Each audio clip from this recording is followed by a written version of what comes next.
Constitution et élections apaisées, c'est le thème de la conférence publique animée par l'ambassadeur libre de l'Organisation internationale de la francophonie, Kouya Nyepa alias Gbidefé.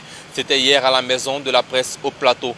Selon Gbidefé, l'actuelle constitution ivoirienne permet au président Ouattara d'être candidat à l'élection présidentielle. Ainsi, il invite la population à s'éloigner de la manipulation des hommes politiques et penser plutôt à l'intérêt national.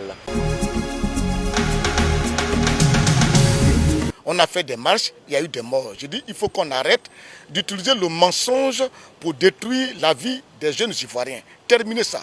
Parce que je vous dis sincèrement, avant que cette constitution ne soit votée, j'ai reçu même des ministres à des émissions que j'anime.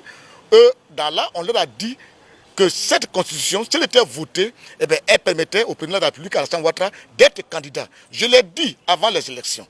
Et je l'ai dit même pendant le référendum. Et toujours je le dis.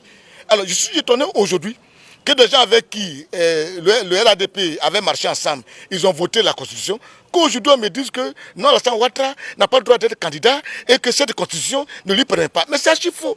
C'est archi faux. Ce que je dis, ce n'est pas moi ce qui le dit. Quand les gars faisaient le référendum, la campagne pour le référendum, j'ai dit que cette Constitution, si elle est votée, elle permet à Ouattara d'être candidat.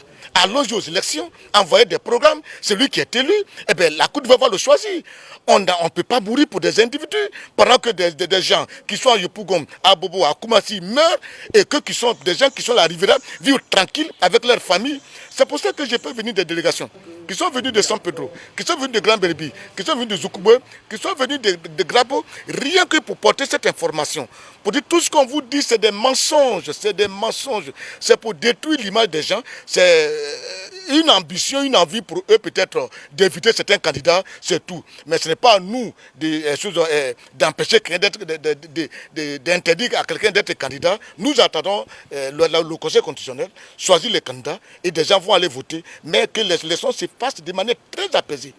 Pas de dénigrement, pas de haine, pas d'excitation à la violence. Celui qui excite les gens à la violence, nous serons obligés de l'interpeller. Si vous prenez un avocat pour porter plainte contre un leader, nous allons le faire. Avant la présidentielle du 31 octobre, Kouya Nyepa et ses pairs comptent sillonner la Côte d'Ivoire pour sensibiliser les populations et la classe politique pour des élections apaisées.